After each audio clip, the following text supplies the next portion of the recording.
about to hear is true. Only the names have been changed to protect the innocent. Fatima Cigarettes, best of all long cigarettes, brings you Dragnet.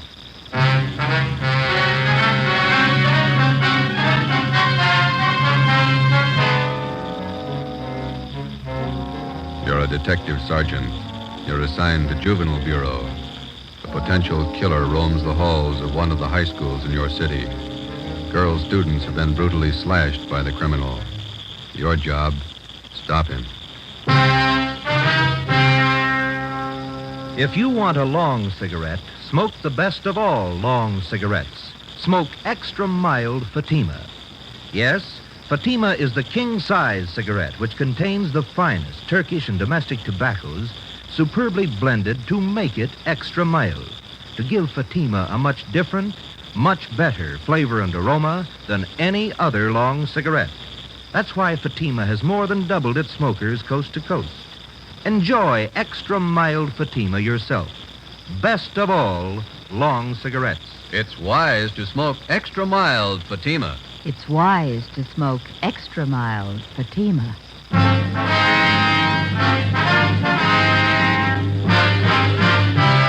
Dragnet, the documented drama of an actual crime. For the next 30 minutes, in cooperation with the Los Angeles Police Department, you will travel step by step on the side of the law through an actual case from official police files. From beginning to end, from crime to punishment, Dragnet is the story of your police force in action. It was Thursday, November 4th. It was windy in Los Angeles. We were working the day watch out of Georgia Street Juvenile Bureau. My partner's Ben Romero. The boss is Captain Bowling, Commander Juvenile Division. My name's Friday. It was 2:45 p.m. when we got to Charter High School. Main entrance. Which way, Joe? I don't know. We can ask this boy. Hey, son, Yeah? where's the principal's office? Straight down the hall. Last door on the left. Thank you. What's all the noise about? Football rally. We're playing Piedmont today. Probably lose. Can't beat confidence like that. Kids are sure funny nowadays. Yeah. Check that sign. Mm-hmm. Junior prom. $1.25 per couple. Makes you feel old, doesn't it? I never did go to those high school dances. How come? Couldn't dance. Wife says I still can.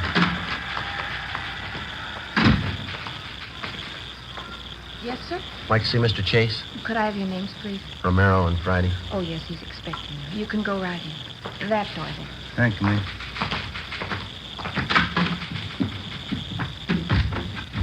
Mr. Chase? Yes? My name's Friday. I talked to you on the phone. Oh, yes, certainly, Sergeant. Have a chair. Thank you. This is my partner, Ben Romero. How do you do, sir? How are you, Mr. Chase? Sit down, sit down. Certainly glad to see you, gentlemen. I'm at the end of my rope. Would you mind briefing us, Mr. Chase? How did all this trouble start? I don't know how it started. I don't know why. But here's the result, Sergeant.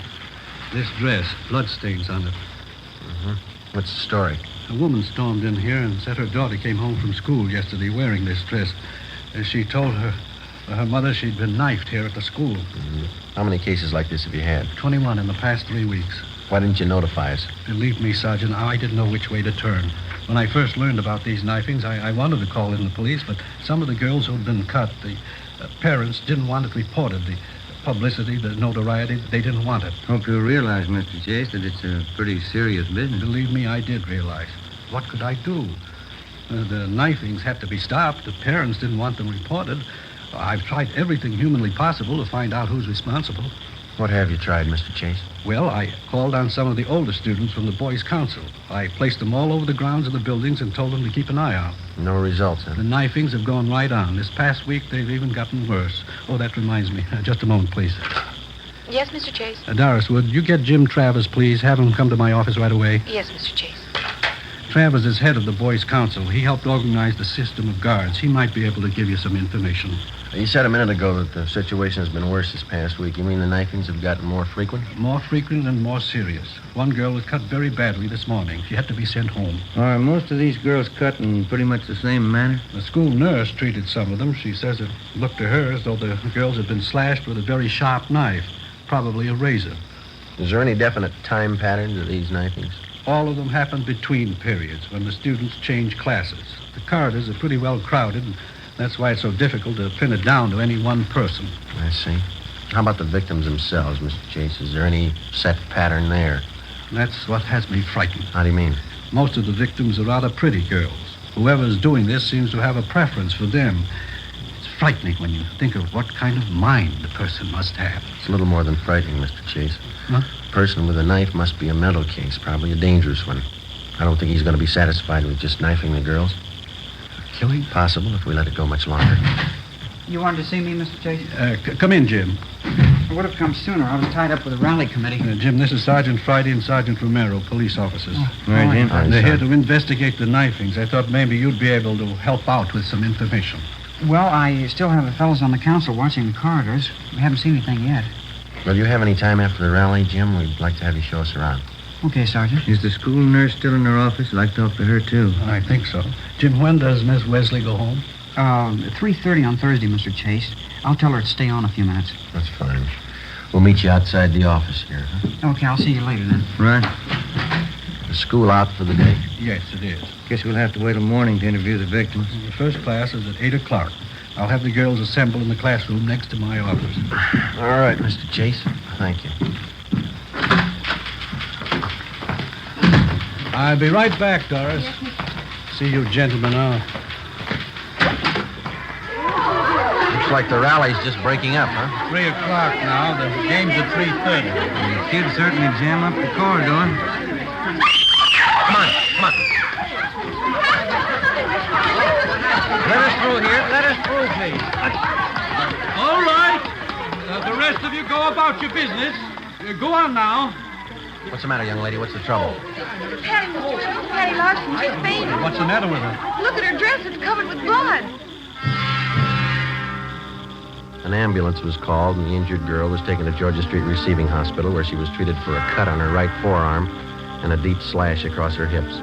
She was not in serious condition. It was the doctor's opinion that the wounds had been inflicted either by a very sharp knife or more probably a razor. A detail of plainclothesmen were dispatched to Charter High School to keep the grounds and quarters under strict surveillance until further notice. At 7:30 the next morning, policewoman Lorraine Jensen, Ben and I met at the high school with Principal Chase and Jim Travers, the head of the boys' council. By 9 a.m., all of the 21 knifing victims were assembled in one of the empty classrooms. Policewoman Jensen outlined our plan of questioning. May I have your attention, please? This isn't going to take very long, girls, but I will have to ask you to cooperate with us. Try to remember every detail of the time and the place that the knifings occurred. Do you all have a report form to write out? Yeah, they're all set. We'd like to have you write 3 things. First, exactly where you were when you were injured. After that, write the date and the time. Make that just as close as you can remember. I don't remember, do you? I don't know what you were. At the bottom of the page, write the name of the person you suspect might have cut you. Your answer will be kept confidential. Please don't compare notes with the girl next to you. We want your version, not your neighbor's. Sergeant, Yep, Travis? 5-minute warning bell. Yeah, okay. All right, Yeah, Joe. there's a recess coming up. We want to check the quarters. Can you make out alone for a little while? Sure, you two go ahead. You can check the slips when you get back. Right, let's go, Ben. Yeah.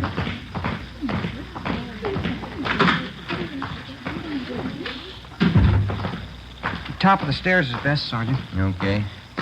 If you stand back a little from the railing, no one down below can tell if they're being watched either. Okay. I'm pretty much interested in police work. You know, the lie detector and stuff. Mm-hmm. Will you keep on going here? One more flight. All right. I wrote a paper once on the lie detector for our physiology class. The teacher liked it. That's so. Yeah. I've been reading how they take fingerprints, cloth imprints, and all that. Pretty interesting. Here we are. We can keep an eye on the whole corridor from here. Okay. What detail do you officers work out of? Georgia Street Juvenile. You know Lee Jones or Ray Pinker? Oh, yeah. I've read a lot about the crime lab. Why don't you come downtown some afternoon? We'll show you around. That'd be swell. Okay. Must be interesting, meeting all kinds of people, watching how they behave, you know. Yeah, it's interesting. During the recess, while the students moved from classroom to classroom, we kept the main quarter under close surveillance. The other men from Juvenile Bureau covered the rest of the quarters. We kept an eye on the main quarter during the third recess between periods at 11 a.m. Again, no results. At 11:30, Travers went to check with the members of the boys' council to set up the noontime watch. Ben and I went back to the classroom on the main floor to check with policewoman Jensen. We helped her tally the results of the questioning of the girl victims that morning. Let's see, 17, 18, 19. Well, that takes care of the lot. Let's see. There it is. Now what's it mean? Well, 12 say they were knifed on the main corridor, 3 knifed outside the building, 4 on the stairway, 2 in a classroom. The times they list. Doesn't look like there's any pattern there. How about the suspects that they wrote down? That's even got me beat. We've got more of them than we have victims. Here. There's 4 pages of names. Some of the girls wrote down as many as 5 suspects. That's going to help a lot. How many altogether? Let's see. 34. Oh, hi, Mr. Chase. Did you find out anything? Oh, it didn't turn out too well. Nothing definite. Terrible morning. Parents calling up, newspapers. I don't know. Certainly out of my hands. Are there any assemblies scheduled for this afternoon? Yes, after the 5th period. Why? Well, I think maybe you better cancel it. Seems like every time the kids are crowded together, we just ask for trouble. All right, I'll have it canceled. Fine. Something else, Mr. Chase. Yes? The girls that we had in this room this morning, the victims, we'd like to have every one of them brought back here after the next class, can we? All right, Sergeant. I'll have excuse slips sent to each one of them. Thank you, sir. Gives you the chills. Those kids getting cut up in broad daylight. Whoever it is, the guy's got a stomach for it. How do you know it's a guy? It's as good a guess as any. How about the school employees, the janitors, and the rest of them? Checked them all out this morning. When we get the girls back here, we'll go through the same routine. And one thing we missed the last time we talked to them. Yeah? We asked them to pick suspects. We might have more luck if we have a bigger choice. Well, how do you mean? Well, instead of asking them to pick out somebody, we'll tell them to list the names of every person who was around them or near them when they were cut. It might work if we can spot a couple of repeats on the list. Sergeant, they want you downstairs. Hurry. Come on, Ben. What's the matter? It's terrible, terrible. I found her. You found who? Betty Price. Where? Downstairs, unconscious. I'm afraid. What do you mean you're afraid? I'm not sure she's alive. We located the unconscious girl in a corner of the basement near the rear entrance to the girls' locker room. She'd been cut severely about the face and arms. At Georgia Street Receiving Hospital, she was given an immediate blood transfusion. In addition to her wounds, she was also treated for shock. We questioned the victim. She stated that she did not see the person who attacked her. Later that afternoon, she was removed to her own home upon the advice of her family physician. 1:35 p.m. Ben and I got back to the high school and checked in with policewoman Lorraine Jensen. How'd the last station turn out, Lorraine? Really, a lot better. It was a good idea, Joe. Yeah? How'd we come out? Pretty good. Yeah, the list they made out. 21 of them. Uh-huh. Each girl listed an average of 8 persons around her at the time she was knifed. Yeah? There's one name that occurs on 19 of these 21 lists. Here, Joe. Jim Travers.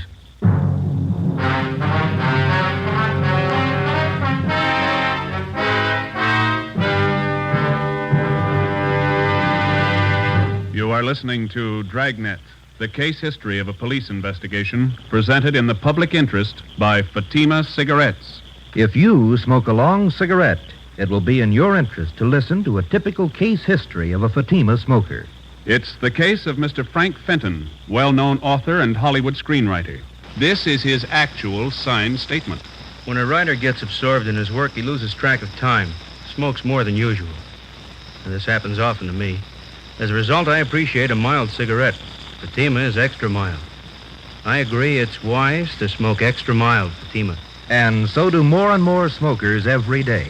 Actual figures show extra mild Fatima has more than doubled its smokers coast to coast. So enjoy extra mild Fatima yourself. The king-size cigarette, which contains the finest Turkish and domestic tobaccos, superbly blended to make it extra mild. You will prefer Fatima's much different, much better flavor. You will agree. It's wise to smoke extra mild Fatima. It's wise to smoke extra mild Fatima. The best of all long cigarettes.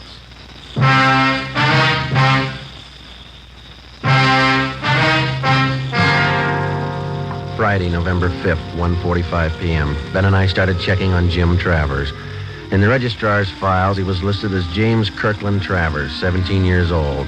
He was a well-known, popular student. He was a fine athlete. He was from a well-to-do family. His father was the head of an engineering firm. His mother was from one of the oldest families in the city. During his 3.5 years at Charter High, Jim Travers had maintained close to an A average in his studies. He'd been president of his class since freshman year, and he'd held numerous other class offices. We interviewed his teachers. They had nothing but praise for Travers. They tabbed him as a brilliant young man with an excellent future. We asked about Travers' friends, who he palled around with. We picked up a small lead. We were told that he had very few, if any, close personal friends among the students, but he did have one girl at the high school he was especially fond of. Her name was Barbara Ferris, a tall, dark-haired girl, exceptionally pretty. Her scholastic record was almost as high as Travers. 2 p.m. Policewoman Lorraine Jensen and I interviewed the girl in a small room off the principal's office. We're not singling you out, Barbara. We're interviewing most of the girls in the upper classes. You mean about what's been happening around school? Yes, that's right. Well, I don't know much about it. I was talking to Jim Travers last night. He's a friend of mine. He told me why you were here. How long have you known Jim Travers, Barbara? Oh, since freshman year, I guess. Mm-hmm. You go steady with him? Well, we don't like to call it that, but I guess so. We go to the dances together. Sometimes we go to the show on weekends. Do you go out with him very often? No, not very often. Jim's usually pretty busy. He studies a lot. Does he go out with other girls, do you know? Well, no, I don't. Once he went out with Betty Fisher. He said he didn't like her much. Betty's kind of a party girl. Jim likes to talk about things. You know, physiology, books, stuff like that. Do you get along with him pretty well? We get along fine. Sometimes he's moody, but I guess I am too. Could you tell us a little more about Jim? What's he like? Well, what do you want to know that for? Is there anything wrong? No, it's just routine questioning, Barbara. We have to check on everybody. Oh, I see. Well, Jim's certainly all right. He's like the rest of the fellows at school, I guess. Only he's smarter than most of them. Well, is there anything maybe that's odd about him that you noticed? Anything very different? No, not that I've noticed. He's always been pretty bashful, up until this last year anyway. He's still that way sometimes when we go out on dates. How do you mean? How is he bashful? You know, about girls and things. He's always nice, though. He's not always thinking about necking and stuff like most of them. You mean he's not the romantic type? Well, he can be romantic when he wants to. Once we parked outside my house after a dance. He's always nice. It was just this one time. What was that? Well, he kissed me, and then he twisted my arm behind my back. He kept twisting it for no reason. Yeah? I told him it hurt me, but he wouldn't let go. He kept twisting my arm. What did he say? That's what was so funny.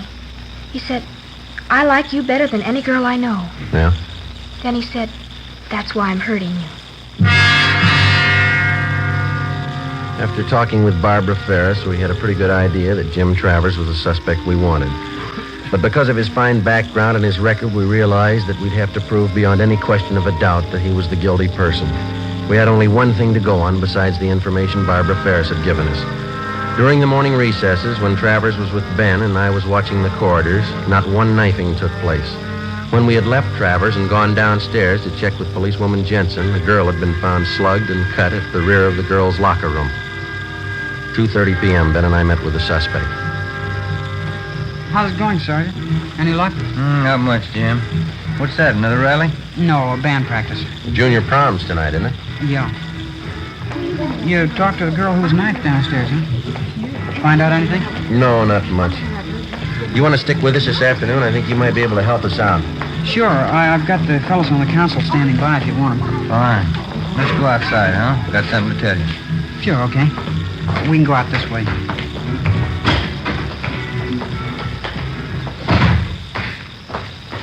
I certainly appreciate your letting me tag along. Hope I can help you. I think you can, Jim. So when we talked to those girls this morning, we drew up a new list of possible suspects. Yeah? Funny thing, one of the names on the list was yours. Well, I've got nothing to hide. Well, we'll make a systematic check of each name on the list and start with yours. Well, will we have to go on the lie detector? I'd like to try that. I never saw one. Only pictures of it. No, you won't have to go through that. It'll just be a couple of questions, and then we're going to check your locker. Okay, I'd be glad to show you. Does this take us to the locker room? Yeah, we can cut through here.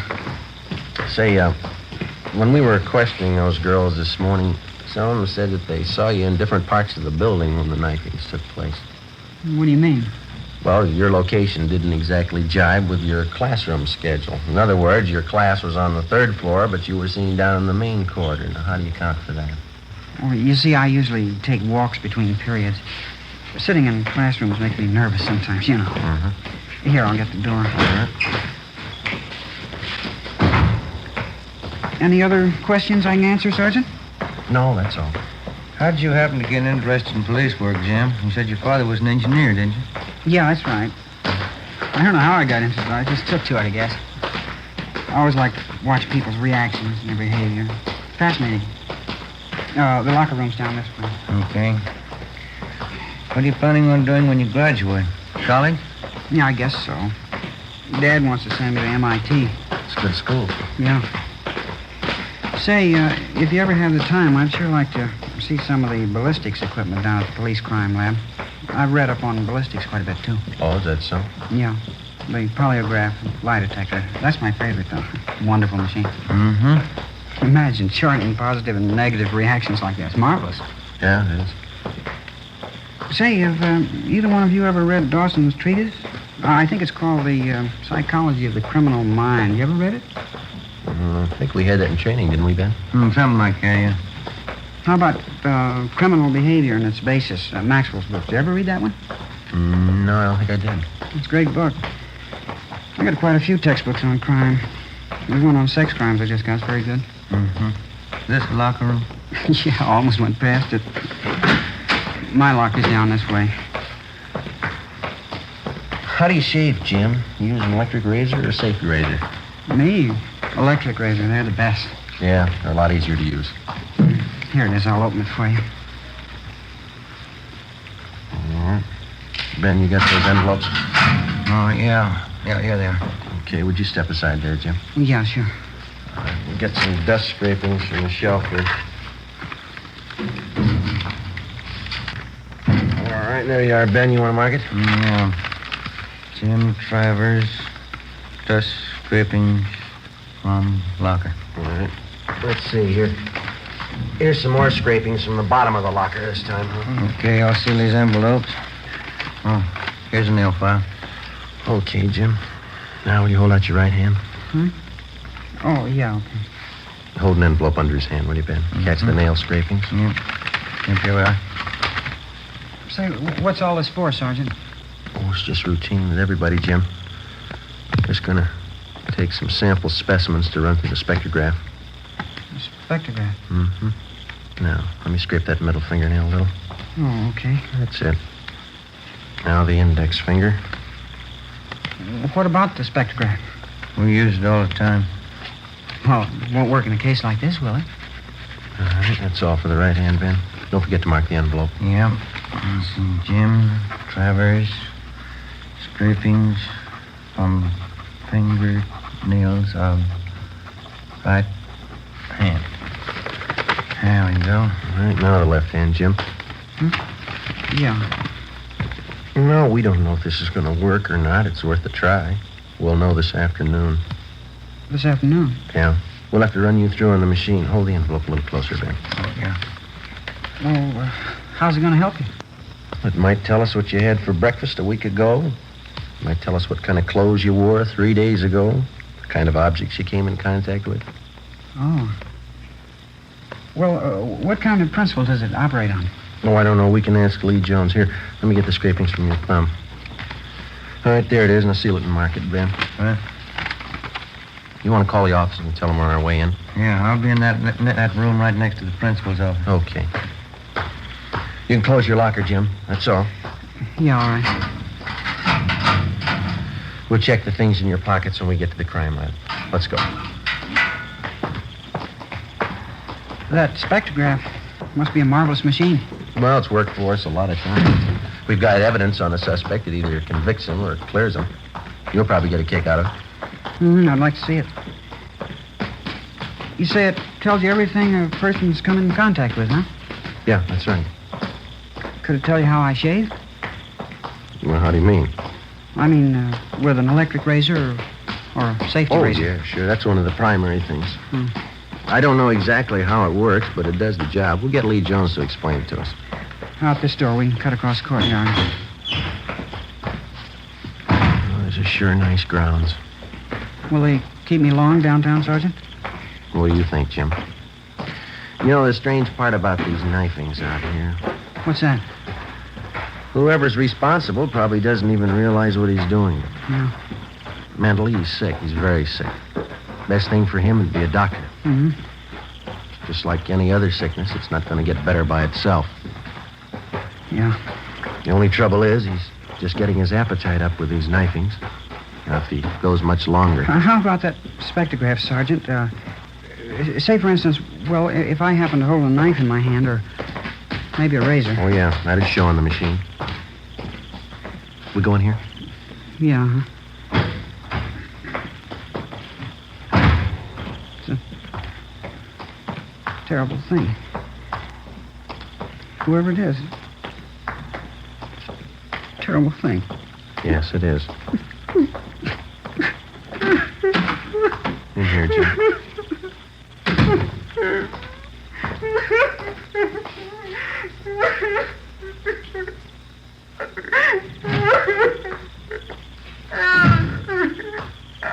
Joe, how's it going? I think he's ready to tell us. Hope so. I expect a girl won't. All right, son, you want to tell us about it now? I couldn't help myself. I had to do it. I had to. I couldn't sleep. I couldn't study unless I did it. I couldn't help myself. You're responsible for all the knifings, are you?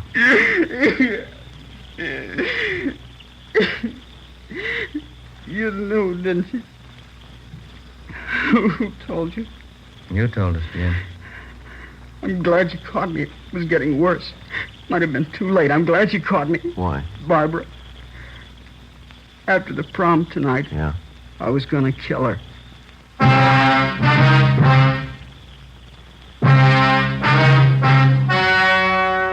The story you have just heard was true.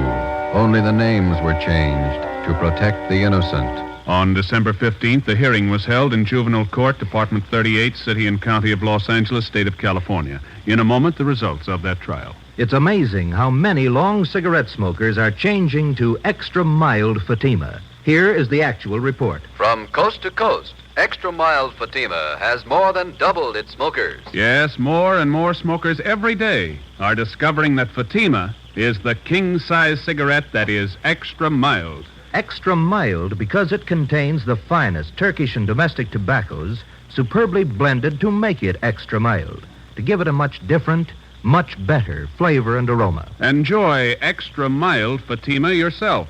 Best of all long cigarettes. It's wise to smoke extra mild Fatima. It's wise to smoke extra mild Fatima.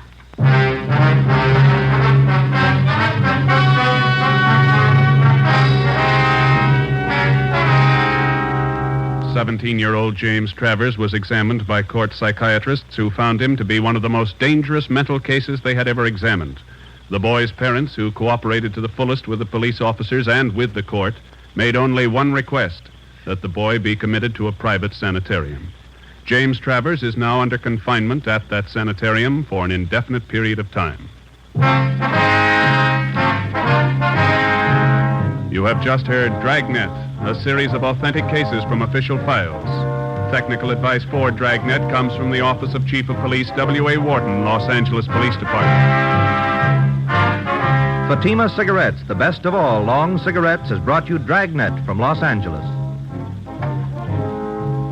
Screen Directors Playhouse presents a Damon Runyon story tomorrow on NBC.